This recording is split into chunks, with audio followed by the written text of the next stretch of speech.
अभी तक गोवा के अंदर बीजेपी और कांग्रेस की जो सरकारें रही हैं, उनकी पॉलिसीज़ की वजह से गोवा के अंदर बहुत ज़बरदस्त बेरोज़गारी है। दोनों सरकारों ने युवाओं के लिए कुछ भी नहीं किया, उनको रोज़गार दिलाने के लिए कुछ भी नहीं किया।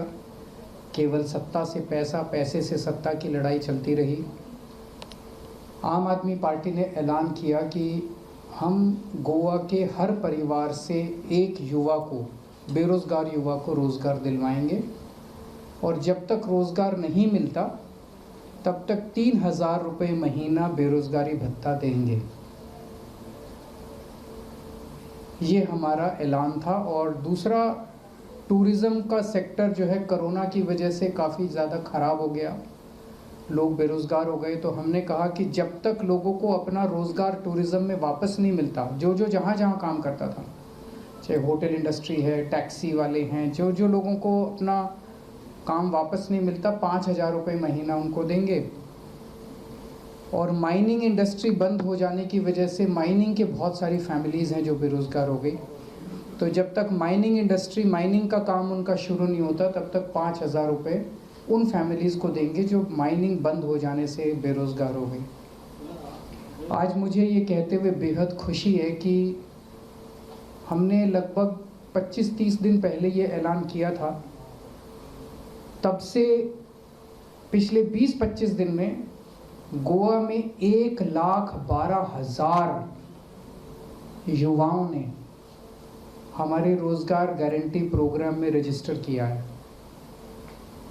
दैट्स ऑलमोस्ट 1,12,000 फैमिलीज़, ऑलमोस्ट 25 से 30% गोवा की फैमिलीज़ ने रजिस्टर किया है। एक पॉलिटिकल पार्टी का चुनावी वादा, और उस चुनावी वादे में इतने बड़े स्तर के ऊपर लोग आगे आके अगर रजिस्टर करते हैं, ये दिखाता है कि लोगों का आम आदमी पार्टी के ऊपर कितना भरोसा है। मैं उन सब लोगों को जिन्होंने रजिस्टर किया है, उन सबको फिर से यकीन दिलाना चाहता हूँ कि जैसे हम सुनते थे ना कि ये फेविकोल का जोड़ है, ये टूटेगा नहीं, ऐसे ही केजरीवाल की गारंटी है, ये पूरी होके रहेगी। तो आज मैं फिर से कहना चाहता हूँ कि भरोसा रखना, सरकार बनाते हैं सब लोग मिलके, और सरकार बनने के बाद इसको पूरा करेंगे, आपको रोज़गार भी दिलाएंगे, और जब तक रोज़गार नहीं मिलेगा तब तक आपको रोज़गार भत्ता भी देंगे। उसके पहले हमने बिजली की गारंटी की थी कि 24 घंटे बिजली देंगे। गोवा के अंदर पावर कट्स लगते हैं इतने सारे, तो जैसे दिल्ली में हमने 24 घंटे बिजली सुनिश्चित की, ऐसे हम गोवा के अंदर भी 24 घंटे बिजली सुनिश्चित करेंगे। जैसे दिल्ली में हमने बिजली मुफ्त की, ऐसे गोवा के अंदर भी 300 यूनिट बिजली मुफ्त देंगे, किसानों को बिजली मुफ्त देंगे और पुराने बिजली के बिल माफ़ करेंगे। तो उसके पहले हमने बिजली की गारंटी दी थी, उसके अंदर 2,90,000 फैमिलीज़ ने रजिस्टर किया। That's almost like 70-75% of Goa. It's huge. मुझे नहीं लगता आज तक किसी भी पार्टी के लिए किसी गोवा के लोगों ने इतना बढ़ चढ़ के रजिस्टर किया है। मुझसे अक्सर मीडिया वाले और कई लोग पूछते हैं, और कि ऑपोजिशन वाले भी आरोप लगा, पैसा कहाँ से आएगा? आप रोज आके कहते हो ये भी मुफ्त देंगे, वो भी मुफ्त देंगे, पैसा कहाँ से आएगा? उसका जवाब अभी गोवा के पूर्व गवर्नर सत्यपाल मलिक जी ने दे दिया कि पैसा कहाँ से आएगा।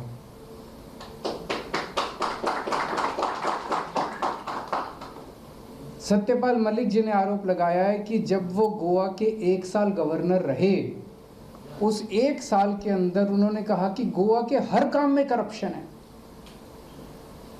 गोवा के अंदर बहुत ज़्यादा करप्शन है। ये ऑपोजिशन पार्टी अगर आरोप लगाती तो समझ में आता था, ऑपोजिशन का तो काम ही आरोप लगाना, ऑपोजिशन वाले तो सरकार के ऊपर आरोप लगाते रहते हैं। बीजेपी की सरकार, बीजेपी के मुख्यमंत्री, बीजेपी के गवर्नर, उनकी अपनी पार्टी के गवर्नर अपनी पार्टी के सीएम के ऊपर आरोप लगा रहे हैं कि ये सबसे भ्रष्ट सीएम है।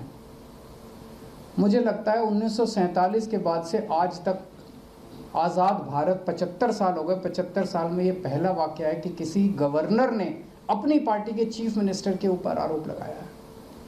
और सत्यपाल मलिक जी बहुत मैच्योर्ड आदमी हैं, कोई हल्के फुल्के आदमी नहीं है, हल्के फुल्के व्यक्ति नहीं है, बहुत बड़ा उनका वो रहा है, अपना एक्सपीरियंस रहा है। एक एक शब्द वो नाप तोल के बोलते हैं। अच्छी बात यह है कि उन्होंने हिम्मत दिखाई अपने पार्टी के भी करप्शन की बात करने की। एक गवर्नर के पास दो तरह से इंफॉर्मेशन, एक तो कई सारी फाइल्स जाती हैं गवर्नर के पास, जैसे दिल्ली के अंदर मैं मुख्यमंत्री हूँ, हमारे लेफ्टिनेंट गवर्नर है, वहाँ तो कई ज़्यादा फाइलें जाती हैं, यहाँ भी कई फाइलें जाती हैं। और दूसरा, गवर्नर का अपना तंत्र होता है, उस तंत्र के जरिए गवर्नर को बहुत सारी सरकार की इंफॉर्मेशन मिलती है, ऑफिसर्स आते हैं,